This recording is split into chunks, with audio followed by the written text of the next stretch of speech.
स्वागत है आप सभी का आपके अपने YouTube चैनल में। तो आपके आप सभी कैसे हैं? तैयारी बहुत मस्त चल रहा है ना भाई। चलिए, तो हिंदी का कुछ री एग्ज़ाम जो होने वाला है यूपी पुलिस के लिए, तो हिंदी का मैं पहले का प्रश्न जो पूछा गया है 2020 में या 19 में, वो टोटल क्वेश्चन मैं आपको कराने वाला हूं।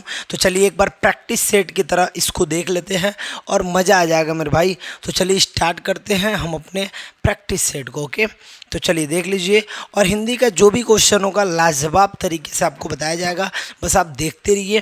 टोटल क्वेश्चन ही मस्त होगा। आप देख सकते हैं सामान्य हिंदी, ये बिल्कुल ये क्वेश्चन देखिएगा क्या मतलब क्या है। थोड़ा सा मैं मतलब पूरा बता दे रहा हूँ आपको, पूरी बात आपको समझा दे रहा हूँ। देखिए एक एक क्वेश्चन आप देखेंगे, खूब ध्यान से देखेंगे और देखिए कहा क्या जा रहा है ये समझना है। कह रहा भाई साहित्य में रस का क्या अर्थ है।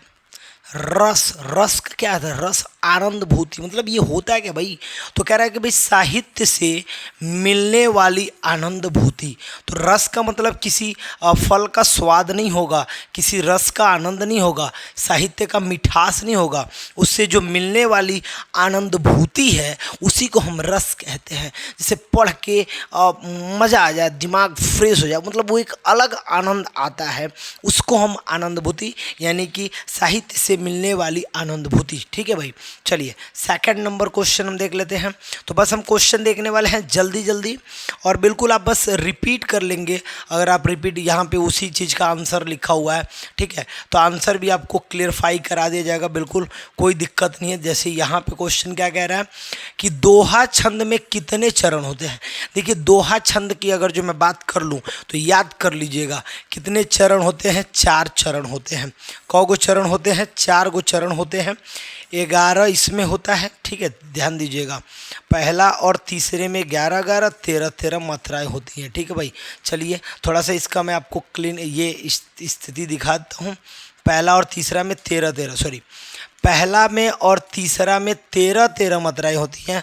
मतलब ये हो गया, ठीक है, पहला ये हो गया 13 और तीसरा ये हो गया, और दूसरा में और चौथा में 11 11 मात्राएं होती हैं।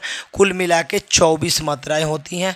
ठीक है, तो इसको मैं थोड़ा सा पढ़ दे रहा हूँ, सुन लीजिए कि दोहा छंद में 4 चरण होते हैं। कितने चरण होते हैं? 4। तो ये आपके क्वेश्चन पूछे गए हैं, 4 चरण होते हैं। यह अर्धसम मात्रिक छंद होता है। इस छंद के प्रथम और द्वितीय चरण में 13 और 13 मात्राएं होती हैं। द्वितीय और चतुर्थ में कितना होता है? तो 11 और 11 मात्राएं होती हैं। तो याद कर लीजिए, पहला और तीसरा में 13 13 और दूसरा और चौथा में 11 11 मात्राएं होती हैं। अब यहाँ पे एक दे दिया है, श्री गुरु चरण सरोज रच निज मन मुकरु सुधारी बरनऊ रघुवर विमल जसु जो दायुक फलचारी। इसको जब आप गिनिएगा तो आपको पता है छोटी का मात्रा होता है, तो मात्रा जो मिलता है लघु गुरु का होता है ना भाई, ये होता है लघु का मात्रा। ठीक है भाई, और ये होता है गुरु का मात्रा। ठीक है, ये बताता है बड़ी ई आ को, मतलब 2 मात्रा इससे गिनते हैं, और इससे कितना मात्रा गिनते हैं? 1 मात्रा गिनते हैं। तो इस लाइन में देखिएगा, ये एक चरण है, ये दूसर का चरण है, ठीक है, ये तीसर का चरण है, और ये चौथ का चरण है। ठीक है, तो बस आपको बस इतना याद, इतना विस्तार में जाने की आवश्यकता है नहीं। आपको बस याद रखना है दोहा में 4 चरण होते हैं। पहला और तीसरा 13 13, दूसरा और चौथा 11 11, अब एक में पूरा मिला के 24 होता है। ठीक है भाई, चलिए आगे बढ़ जाते हैं। नेक्स्ट क्वेश्चन क्या है देखिएगा। ये क्वेश्चन क्या कह रहा है? भाषा में शब्द और अर्थ की दृष्टि से सौंदर्य उत्पन्न कौन करता है। देखिए अगर जो भाषा में शब्द और दृष्टि की सौंदर्य की बात कर ले हम, तो सौंदर्य कौन करता है? तो रस गुण छंद नहीं, अलंकार करता है।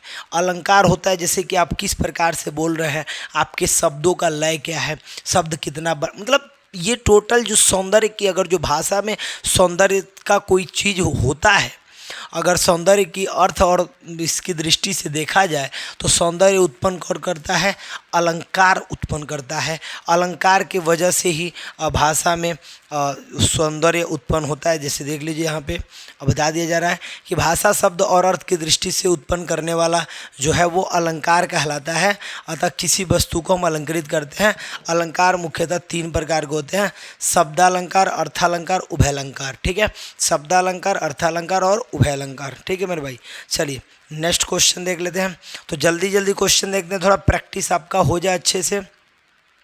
ये देखिए यहाँ पे क्वेश्चन में क्या कहा गया है, इस क्वेश्चन को पहले हम समझ लेते हैं। ठीक है मेरे भाई, क्वेश्चन में कहा गया है यरलव। देखिए यरलव, य र ल, ठीक है, और व। ठीक है मेरे भाई, थोड़ा सा ध्यान दीजिएगा। ये कहा जा रहा है ये क्या है, तो मैं बता दूं डायरेक्ट, ये अंतस्थ है। क्या है मेरे भाई, अंतस्थ है। ठीक है, ये अंतस्थ होता है। अगर जो मैं बात कर लूँ क से लेकर के और म तक की मैं बात कर लूँ तो ये स्पर्श होता है। क्या होता है भाई, स्पर्श व्यंजन होता है। ठीक है, स्पर्श व्यंजन होता है। अब देखिए यरलव, ये आपका अंतस्थ हो गया। ये स्पर्श क से लेकर कहाँ तक में होता है, म तक। स और एक और श होता है और एक ह होता है। ये चारों क्या है, उष्म व्यंजन है। कौन व्यंजन है मेरे भाई, उष्म व्यंजन है। तो ये याद रखना है आपको कि देखिए उष्म, देखिए इसमें जो जो दिया मैं बता दे रहा हूँ। उष्म व्यंजन कौन कौन होता है बता दीजिए, स ह। ठीक है, और स्पर्श व्यंजन कौन होता है, तो क से लेकर कहाँ तक, म तक। ठीक है, 25 गो होता है। कौ गो होता है मेरे भाई, 25 गो ये होता है। यरलवस, ठीक है, 4 गो ये हो गया। ठीक है, और ये देखिए उष्म व्यंजन स, ठीक है, स और ये ह हो गया। तो देखिए ये भी कौ हो गया, 4 गो हो गया। 25 4 29, 4 हो गया कितना, 33। ठीक है, अब आप देख सकते हैं ये टोटल हो गया 33। कितने हो गए भाई, 33 हो गए। अब ये आयोग वाह जो दे रहा है, ये अंग और अ होता है। इसको पहले क्लियर कर लीजिए आप कि कौन कौन होता है। तो यरलव क्या होता है मेरे भाई, अंतस्थ होता है। ठीक है, चलिए इसको आप देख सकते हैं, एक बार और वीडियो को स्किप करके देख लीजिएगा। यहाँ पे इसको बताया भी गया है, अंग और अह आयोगवाह में शामिल किया जाता है, आयोगवाह में। ठीक है भाई, पूरा बात मैंने बता दिया। चलिए आगे बढ़ते हैं। ये क्या है देखिएगा, निम्नलिखित में से कौन सा शब्द स्त्रीलिंग है। अब स्त्रीलिंग का मतलब क्या होता है, स्त्रीलिंग, अब जैसे लिंग के आधार पे स्त्रीलिंग पुल्लिंग 2 प्रकार के लिंग होते हैं। अब ये स्त्रीलिंग और पुल्लिंग, देखिए अगर जो हम बात कर ले कार्य की, मित्र की और त्यौहार की, तो ये टोटल जो है आपका दिख रहा है पुल्लिंग। क्या दिख रहा है भाई, पुल्लिंग दिख रहा है। ठीक है, मित्र पुल्लिंग है, कार्य पुल्लिंग है, त्यौहार पुल्लिंग है। ये जो है ना, ये कृपा जो है ये आपका क्या हो जाएगा, भाव, और ये आपका क्या हो जाएगा, ये आपका स्त्रीलिंग हो जाएगा। ठीक है, चलिए इसका व्याख्या भी आपको दिखा दे रहे हैं कि संज्ञा के जिस रूप में व्यक्ति या वस्तु के नर या मादा जाति का बोध होता है उसे लिंग कहते हैं। हिंदी में लिंग 2 प्रकार के होते हैं, मैंने बताया आपको, पुल्लिंग और स्त्रीलिंग। जैसे मित्र, कार्य और त्यौहार पुल्लिंग है, राइट, और ये कृपा क्या शब्द क्या है, स्त्रीलिंग है। ठीक है, चलिए नेक्स्ट क्वेश्चन देख लेते हैं। तो नेक्स्ट क्वेश्चन देख लीजिए, यहाँ देखिए वचन किसका बोध करता है। वचन की बात हो रही है कि वचन किसका बोध करता है बता दीजिए।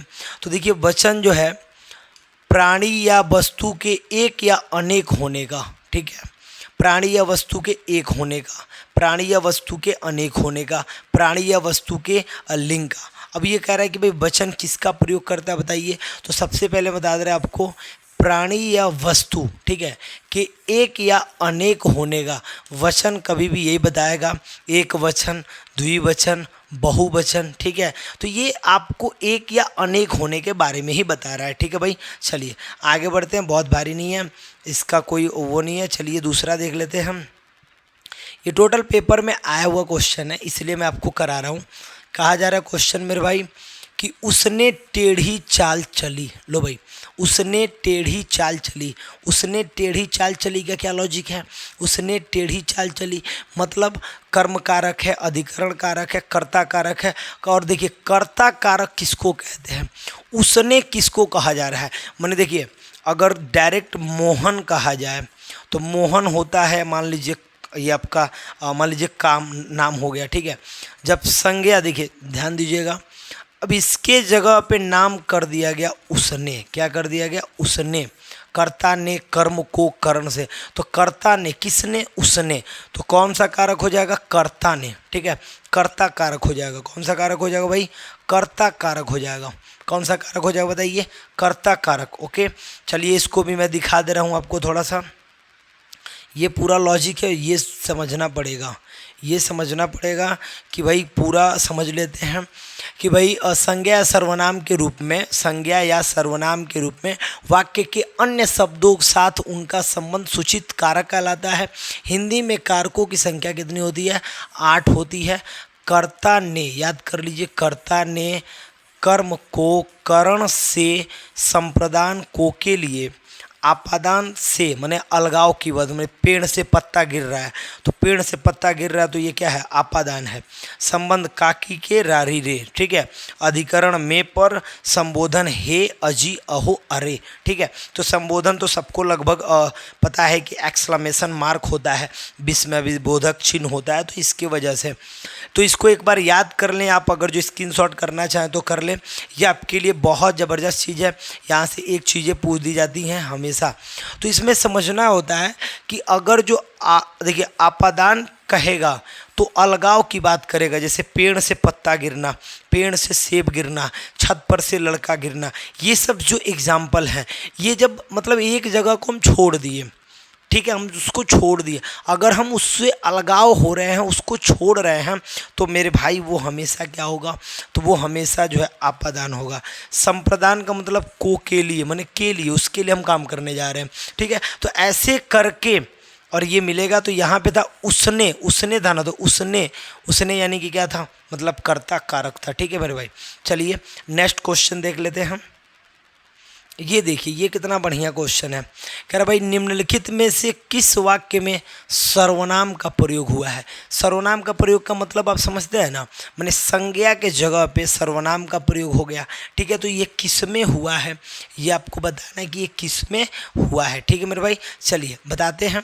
देखिए, आज बरसात होगी, आज बरसात होगी, ठीक है। कह रहा है सर्वनाम का प्रयोग किस में हुआ है। मैं कल दिल्ली जा रहा हूँ। लो भाई, घर का काम कर लो, सीमा और रीमा बहनें हैं। अच्छा एक बात बताइए, मैं कल दिल्ली जा रहा हूँ, तो मैं मतलब मैं संज्ञा, तो संज्ञा को कह सकते हैं कि मोहन कल दिल्ली जाएगा, तो मोहन के जगह पे प्रयुक्त हो गया। संज्ञा नाम के जगह पे जो प्रयुक्त होता है, नाम के जगह पे जिसको बोला जाता है, तो मैं के जगह पे देखो, मैं कोई होगा, कोई स्वयं होगा, तो वो अपने का नाम नहीं ले रहा है, मतलब अपना नाम नहीं ले रहा है, संज्ञा का प्रयोग नहीं कर रहा है, सर्वनाम का प्रयोग कर रहा है कि मैं जाने वाला हूँ। राइट, तो मैं जाने वाला हूँ, तो इसलिए ये सही हो जाएगा। ठीक है मेरे भाई, तो बस बात याद रखना है, बिल्कुल मिलेगा आंसर, चिंता करने की कोई बात नहीं है। ठीक है, चलिए नोट करते हैं नेक्स्ट क्वेश्चन। ओके, देखिए यहाँ पे क्वेश्चन ये, अच्छा वही क्वेश्चन है। चलिए यहाँ पे देखिए, विशेषण किस शब्द की विशेषता को बताता है। विशेषण, विशेषण की अगर जो हम बात कर लें, विशेषण किस शब्द की व्याख्या को बताता है। अगर जो हम विशेषण की बात कर ले, तो कभी भी जो विशेषण है ना, इस संज्ञा की विशेषता बताएगा। कहेगा कि मोहन एक अच्छा लड़का है, तो अच्छा जो क्वालिटी बताया जा रहा है, जो विशेषता बताई जा रही है, वो किसके बारे में बताई जा रही है, तो वो बताई जा रही है आपका मोहन के बारे में। मोहन है क्या, मोहन क्या है, नाउन यानी कि संज्ञा है। राइट, तो मोहन संज्ञा है और उसी की विशेषता बताई जा रही है। तो कभी भी विशेषण किस की विशेषता बताता है, तो विशेषण कभी भी संज्ञा की विशेषता बताता है। तो याद कर लो मेरे भाई, कभी भी संज्ञा की विशेषता विशेषण बताएगा। ठीक है मेरे भाई, चलिए नेक्स्ट क्वेश्चन लोड करते हैं। ये दे रहा है कि भाई, चलिए यहाँ पे वही उसी का डेफिनेशन दे रहा है। यहाँ पे कह रहा है भाई कर्म के आधार पे, कर्म के आधार पे क्रिया कितने प्रकार के होते हैं। कर्म कौन कर्म किए हैं, कर्म के आधार पे क्रिया कितने प्रकार का होता है, 2 प्रकार का। एक होता है सकर्मक और एक होता है अकर्मक। ठीक है मेरे भाई, एक सकर्मक और एक अकर्मक। मतलब थोड़ा सा देख लेते हैं सकर्मक और अकर्मक के बारे में। यहाँ देख लीजिए, कर्म के आधार पर क्रिया के दो भेद होते हैं। पहला होता है सकर्मक, दूसरा होता है अकर्मक।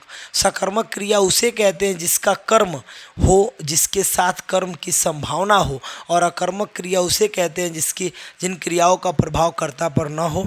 जैसे श्याम आम खाता है, इस वाक्य में श्याम करता है क्योंकि खाने का काम श्याम करता है, अतः यहाँ सकर्मक क्रिया, जबकि इस कर्ता में अकर्मक होगा, श्याम खाता है। देखिए मतलब कह रहा है, मतलब आपको नहीं समझ में आया तो मैं डायरेक्ट बता रहा हूँ। देखिए, श्याम आम खाता है, बात समझिएगा, और श्याम खाता है, दोनों में अंतर है कि नहीं है? इसमें जो कर्ता है, इसका जो क्रिया हो रहा है, उसका एक बाकायदे एगो नमूना है जिसको खाया जा रहा है।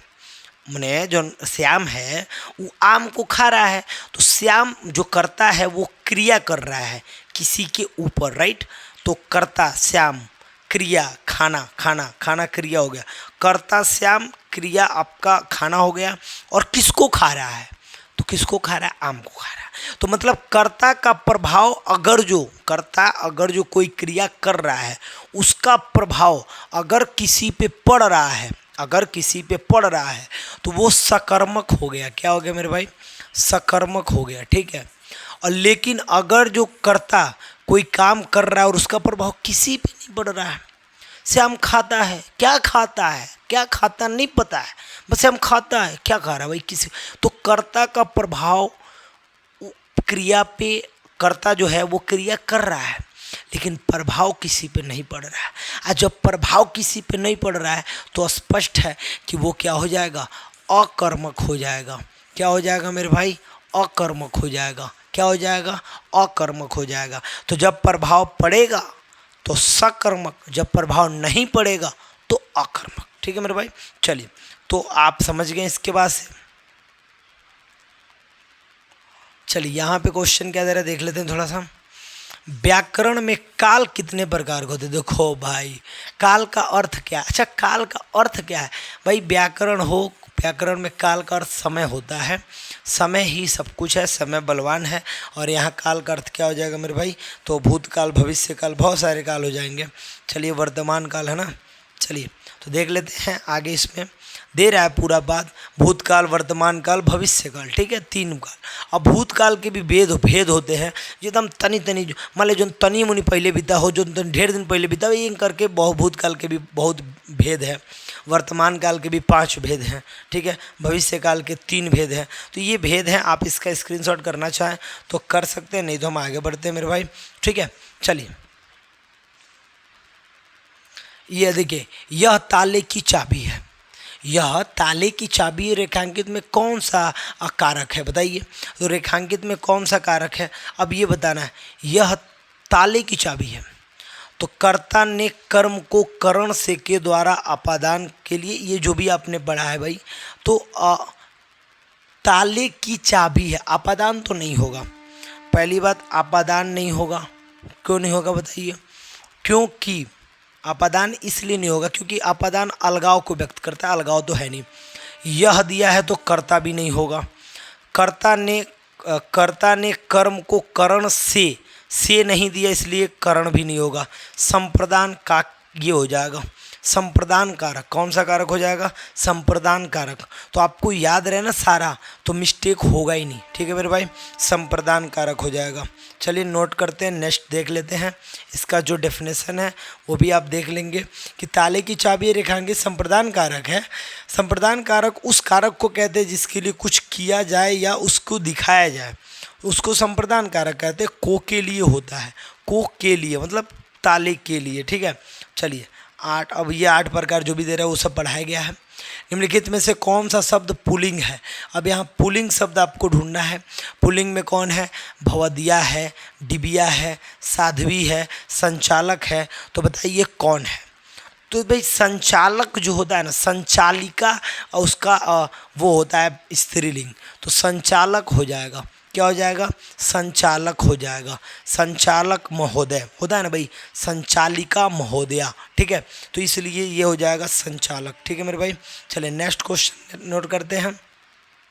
पुल्लिंग और स्त्रीलिंग, चलिए ये वही सब लिख के दे रहा है, उससे कोई दिक्कत नहीं है, आपको बस समझते जाना है, ठीक है मेरे भाई।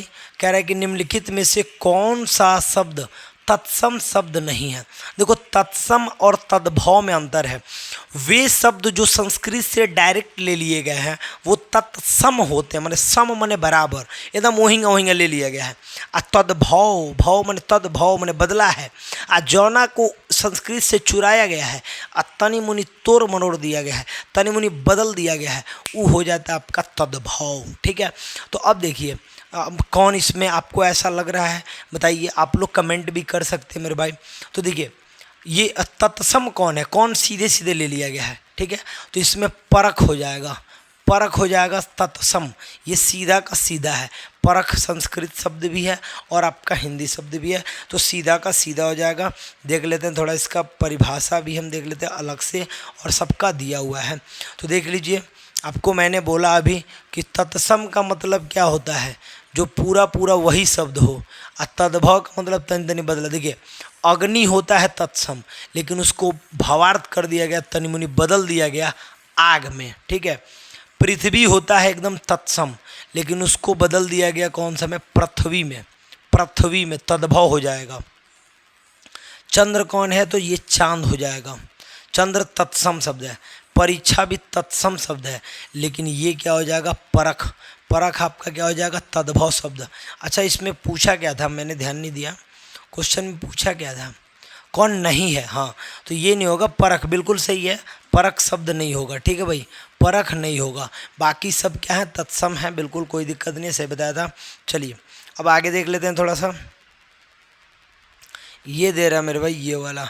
अब इसमें बताना है कि भाई कौन कौन जो है, कौन कौन तद्भव है, तद्भव मैंने किस में बदला गया है। अच्छा बदला तो देखिए, अगर जो हम दूसरा कुछ ना देखें तो डायरेक्ट हम देख लेते हैं कि अग्नि का आग हुआ है, तो इसी से हमको पता चल जाएगा कि सही आंसर है। देखिए जिह्वा का होता है जीभ हो गया है, गृह का घर हो गया है, तो तद्भव में बदलता है ना भाई, तो तद्भव में बदल गया, तीनों तो हमको बदलता हुआ दिख रहा है, इसलिए पहला ही ऑप्शन सही हो जाएगा और तीनों ही सही हो जाएगा, ठीक है मेरे भाई। चलिए नेक्स्ट क्वेश्चन पे आ जाते हैं। चलिए सही है, बिल्कुल सही है। चलिए अब आ जाते हैं, ये क्वेश्चन क्या दे रहा है 129 नंबर पे, ये दे रहा है कि दिए गए विकल्पों में से कौन सा विकल्प दूध पर्याय नहीं है। देखिए दुग्ध मतलब दुग्ध होता है दूध के लिए, गौरस भी दूध के लिए कहा जाएगा। पर्यवाची माने कौन है, तो ये भी पर्यवाची है, ये भी पर्यवाची है। पय माने दूध के लिए पर्यवाची, ये तीनों पर्यवाची है। कौन नहीं है, तो अमीय नहीं है, आंसर हो जाएगा। कौन नहीं है, अमीय, क्योंकि अमीय किसका होता है, अमृत का होता है। अमी किसका पर्यवाची शब्द है मेरे भाई, अमृत का पर्यवाची शब्द क्या होता है, अमीय होता है, ठीक है।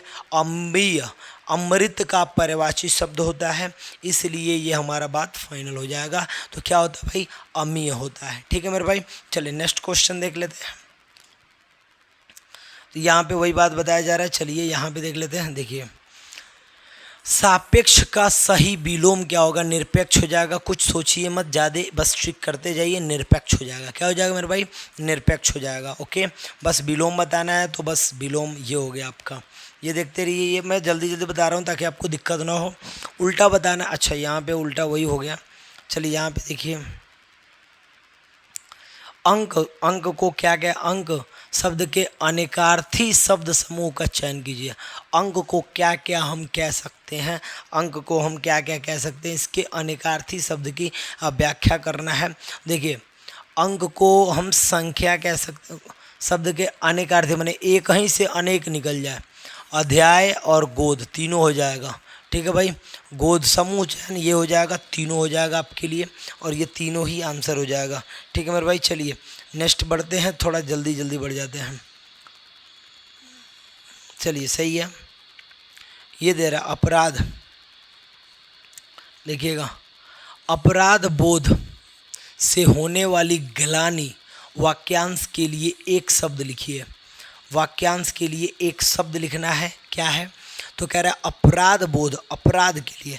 अच्छा, अपराध कोई कर ले और उसके बाद जो गलानी होता है उसको क्या एक शब्द में कहेंगे? तो आपसे गलती हो गया है कोई चीज़ और आप एक बार में उसको चाहते हैं तो पश्चाताप ही ना करेंगे, अरे यार कहाँ से कहाँ हम किए ही काम, ठीक है। तो पश्चाताप करेंगे, क्या करेंगे मेरे भाई? पश्चाताप करेंगे, ठीक है, पश्चाताप करेंगे, ओके, पश्चाताप करेंगे। चलिए आगे बढ़ जाते हैं, नेक्स्ट क्वेश्चन, ओके। देखते रहिए, थोड़ा जल्दी जल्दी मैं बता दे रहा हूँ ताकि आपको दिक्कत ना हो। चीर चीर का अर्थ क्या होता है? लो भाई, चीर चीर का अर्थ क्या होता है मेरे भाई? ये बताना आप सभी को कि चीर चीर का अर्थ क्या होता है। चीर चीर का अर्थ क्या होता है? देखिए, एगो हई चीर जो होता है ना, हई जौन चीर होता है इसका मतलब पुराना हो गया, और जौन बड़का चीर होता है, बड़ी एक मंत्री, उसका मतलब वस्त्र हो गया। तो चीर चीर का मतलब आज के बाद याद कर लीजिए, पुराना वस्त्र होता है, ठीक है। अब इसमें ध्यान रखना है, पेपर में ऐसे भी पूछा जा सकता है, ठीक है, ऐसे पूछा होता तब क्या होता? तो ऐसे वस्त्र पुराना हो जाता, ये आंसर सही हो जाता, ठीक है। तो ये ध्यान में रखिएगा, छोटी का मात्रा इधर रहेगा तो पुराना, छोटी का मात्रा उधर रहेगा तो वस्त्र हो जाएगा, ठीक है मेरे भाई। तो ये भी, इसको भी आप कंप्लीट तैयार रखिए, बिल्कुल याद रखना पड़ेगा। चलिए ठीक है, नेक्स्ट बताते हैं। ये क्या? सम, देखिए ये क्या दे रहा है, कह रहा सम उपसर्ग से बना क्या है? सम किस में अप्लाई किया गया है ये बताना है। चलिए देखते हैं। तो ये देखिए, सुकर्म, सुकर्म यानी कि सुकर्म शब्द उपसर्ग का मतलब कि आपको बताना है कि किस में पहले क्या लगा हुआ है। देखिए, समयोग ये बना हुआ है, पहले कौन जोड़ा गया है? तो पहले समयोग जोड़ा गया है, संयोग हो जाएगा, ठीक है मेरे भाई। चलिए नेक्स्ट क्वेश्चन देख लेते हैं, थोड़ा फास्ट देखेंगे। सम उपसर्ग से बना संयोग है, ठीक है। चलिए इधर देखिए, सम धन योग, ओके। ये देखिए रंगीला, ये क्वेश्चन क्या कह रहा है मेरे भाई? इस क्वेश्चन को देख लेते हैं। रंगीला शब्द में किस प्रत्यय का प्रयोग हुआ है? ईला, इला, इला, इला कह रहा है, इला, इला। तो रंगीला, ई बड़ी का मात्रा है, ईला हो जाएगा, राइट। तो रंगीला यानी क्या हो जाएगा? ईला, ठीक है। तो रंगीला आपका बड़ा शब्द हो जाएगा, ये हो जाएगा फाइनल, ओके। चलिए नेक्स्ट क्वेश्चन ले आते हैं, और नेक्स्ट क्वेश्चन हमारा क्या है भाई? सूर्योदय में, देखिएगा, सूर्योदय में कौन सी संख्या संधि है? कौन सी संधि है? सूर्यधन उदय, सूर्यधन उदय में, सूर्यधन उदय ये ना होता है भाई। तो सूर्यधन उदय में गुण संधि है। कौन सा संधि है? गुण संधि है। कौन संधि है भाई? तो गुण संधि है। सूर्यधन उदय कौन संधि है? गुण संधि है, ठीक है मेरे भाई। चलिए इसका मैं दिखा भी दे रहा हूँ आपको, यहाँ पे देख लीजिएगा कि गुण संधि अ और आ मिलने के बाद बन जाता है। तो सूर्य यानी कि, सूर्य यानी कि देखिए, सूर्य धन उदय यानी कि अ अधन उ, ठीक है। तो अ धन उ मिल के ओ बन जा रहा है, ठीक है। तो जब अ और उ मिल के ओ बन जाएगा तो गुण, क्वालिटी की बात होती है। संधि विच्छेद खूब अच्छे से आप एक बार रिवीजन कर सकते हैं, कोई दिक्कत नहीं है। बाकी इधर देख लीजिए, बहुत ही मस्त आपको टॉपिक टोटल का टोटल पढ़ा दिया जा रहा है भाई, कोई दिक्कत नहीं होगा। देखो भाई, यहाँ पे कह रहा है, क्वेश्चन क्या कह रहा है? शुद्ध वाक्य का चयन कीजिए, उसका शिमला जाना है, उसका शिमला जाना है, ये तो कोनो मतलब ही नहीं है। उसने शिमला जाना है, इसको मतलब नहीं है। उससे शिमला जाना है, इसको मतलब नहीं है। उसे शिमला जाना है, बिल्कुल सही है। तो जैसे हम ये शुद्ध वाक्य वाला देखते हैं ना, जैसे हम पढ़ते हैं, पढ़ने के साथ साथ हमको समझ में आ जाता है कि कौन सा टिक करना है, ठीक है मेरे भाई। चलिए, तो पढ़ने के साथ साथ समझ में आ जाएगा, नहीं समझ में आएगा तो किसी व्यक्ति को थोड़ा सोच लीजिएगा कि यहाँ पे कोई व्यक्ति है, उसको हम ये बात कहेंगे तो उसको कैसा लगेगा, ठीक है। तो उसे जाना, ऐसे तो करें। ये सज्जन शब्द में समास है, समास की बात की जा रही है कि सज्जन शब्द में कौन सा समास है, बता दीजिए।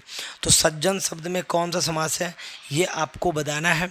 कर्मधारय समास है, तत्पुरुष समास है, कि जो है आपका द्वंद्व समास है, और कि जो है आपका द्विगु समास है। तो ये कौन सा समास है ये बताना आपको, ठीक है मेरे भाई। तो चलिए बताइए कौन समास है, बताइए। आप भी तो कमेंट कर सकते हो ना मेरे भाई, ठीक है। सज्जन, सज्जन, सज्जन का मतलब कर्म हो रहा है, ये बढ़िया कर्म किए होंगे सज्जन, तभी ना सज्जन कहा जा रहा है इनको। तो कर्म पे आधारित यानी कि कर्मधारय समास होगा। कौन सा धारय समास होगा मेरे भाई? कर्मधारय समास होगा। इन्होंने बढ़िया कर्म किया होगा, ठीक है मेरे भाई। तो सज्जन, देखो सज्जन शब्द एक कर्मधारय समास है, कर्मधारय समास विशेषण विशेष्य माने विशेष्य को उपमेय मान लिया जाता है, मतलब कि कर्ता के क्वालिटी को बताता है, विशेषता विशेषण ये सब बताएगा। ठीक है, चलिए आगे बढ़ जाते हैं। आगे देख लेते हैं क्वेश्चन क्या है। वाक्य देखिए, वाच्य के आधार पे वाच्य के कितने भेद होते हैं। वाच्य मतलब बोलने की बात की जा रही है कि वाच्य के कितने भेद होते हैं, तो वाच्य के 3 भेद होते हैं। अगर जो हम इसको बात कर लें तो first person, second person, third person, जो हमने पढ़ा था वहाँ पे पर्सन पढ़े थे ना भाई, तो वाच्य के कितने भेद होते हैं, तो 3 भेद होते हैं, फर्स्ट पर्सन, सेकंड और थर्ड, राइट। तो इसमें क्या है कि एक जो आई और वी को हमने पढ़ा था ना वो चीज़ कि मतलब 2 लोग बात कर रहे हैं जिसके, तो उसको फर्स्ट पर्सन सेकंड पर्सन कहेंगे, जिनके बारे में बात किया जा रहा है उसको हम थर्ड पर्सन कहेंगे। तो ये देखिए यहाँ पे बात की जा रहा है कृतवाच्य मैंने बोलने की बात है, और तो ये है इससे कर्ता की प्रधानता होती है।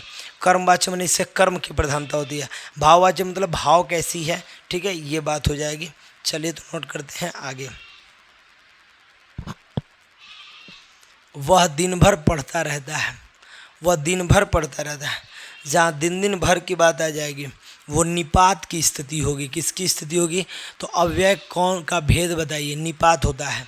दिन भर, रात भर ऐसे देगा तो निपात हो जाएगा। ठीक है भाई, देख लीजिए, दिन भर पढ़ता रहता है, वाक्य में दिन भर निपात है। निपात का अर्थ अनेक होता है। निपात का अर्थ क्या होता है भाई, अनेक होता है। ठीक है भाई, चलिए और ये देख लीजिए, ये क्वेश्चन आपका 141 नंबर पे कोष्टक में ये जो चिन्ह है किसका चिन्ह है, मैंने अभी थोड़ी देर पहले बोला था, विस्मय बोधक चिन्ह है। ठीक है भाई, एक्सक्लेमेशन मार्क बोलते हैं। ठीक है इसको। चलिए आगे बढ़ते हैं, तो चिन्ह के बारे में भी आपसे 1-2 पूछ लिया जाएगा। ठीक है भाई, चलिए ये देख लीजिए, यहाँ पे चिन्ह के बारे में बताया जा रहा है। कौन कौन सा चिन्ह है, पूर्ण विराम का चिन्ह है, अल्प विराम का चिन्ह है, योजक चिन्ह है, और ये प्रश्नवाचक चिन्ह है, ये उद्धरण चिन्ह है। ठीक है, तो ये भी देख लीजिएगा, इसको भी याद कर लीजिएगा। ठीक है भाई, चलिए हम आगे आ जाते हैं। बाल की खाल निकालना। बाल की खाल निकालना का मतलब 142 नंबर क्वेश्चन है। तो बताइए आप सभी को पहले समझ में आ रहा है कि नहीं आ रहा है। ठीक है, तो बढ़ा चढ़ा कर बात करना नहीं, गुण दोष की परख करना नहीं, बहुत मीन मेख निकालना। बहुत मीन मेख मैंने एकदम बाल का बाल निकालना, बाल का खाल निकालना मैंने, एक तो बाले बहुत छोटा और उसको भी खाल निकालना मैंने बहुत बड़ी बात होगी। बहुत मीन मेख निकालना, ठीक है, ये गलत हो जाएगा। तो ये हो जाएगा। और आप देख सकते हैं कि ये टोटल मैंने पढ़ा दिया। और बताइए आपको ये वीडियो कैसा लगा। इसमें ये देखिए, 4 दिन की चांदनी फिर अंधेरी रात, 4 दिन की चांदनी फिर अंधेरी रात, मतलब बाबू थोड़े दिन का सुख, चांद ना दिखाई देना। चांद ना दिखाई देना तो कबो नहीं होगा, सुख ही सुख होना, नहीं 4 दिन का चांद दिखना नहीं। इसमें एक ही ऑप्शन है, इसमें एक ही ऑप्शन सही दिख रहा है, थोड़े दिन की सुख, मैंने 4 दिन की चांदनी में तनी देर आराम होकर बाद फिर हुए काम चलेगा, वैसे ही होगा। ठीक है मेरे भाई, तो आप देख सकते हैं ये पूरा समाप्त है। अब यहाँ से आपको एक मिल जाएगा, अच्छा, कमायनी के रचनाकर का नाम बताना है। तो कमायनी के रचनाकर के नाम प्रसाद जी हो जाएंगे, जयशंकर प्रसाद। कौन हो जाएंगे मेरे भाई, जयशंकर प्रसाद हो जाएंगे, जयशंकर प्रसाद जी हो जाएंगे, जयशंकर प्रसाद। ओके, कमायनी के यही रचनाकर हैं। चलिए आगे बढ़ जाते हैं। इसके बारे में आप देख भी सकते हैं कि कमायनी के रचनाकर जयशंकर प्रसाद है, जो 1936 में प्रकाशित हुआ था, जिसका सारांश मानव जीवन दर्शन पर विचार एवं कर्म को वैदिक पौराणिक व्यक्तियों जैसे मनु, श्रद्धा एवं इड़ा के माध्यम से समझाने का प्रयत्न करता है। इस महाकाव्य में 15 सर्ग है। कितना सर्ग है भाई, 15 सर्ग है। और यहाँ से ये जो क्वेश्चन है ना, इसको मैंने अलग से एक वीडियो बना रखा है, जिसको आप देख सकते हैं, जिसमें केवल जो है इसी का वीडियो है, जिसमें केवल यही पढ़ाया गया है कि कैसे हम जो है अपठित गद्यांश को टिक करते हैं। तो उसको वीडियो को आप देख लीजिएगा, उस वीडियो का लिंक मैं डिस्क्रिप्शन में डाल दूंगा, तो वीडियो को देख लीजिएगा। तो चलिए बस इतना ही, और मिलते हैं आपसे शाम को लाइव क्लास में। ओके।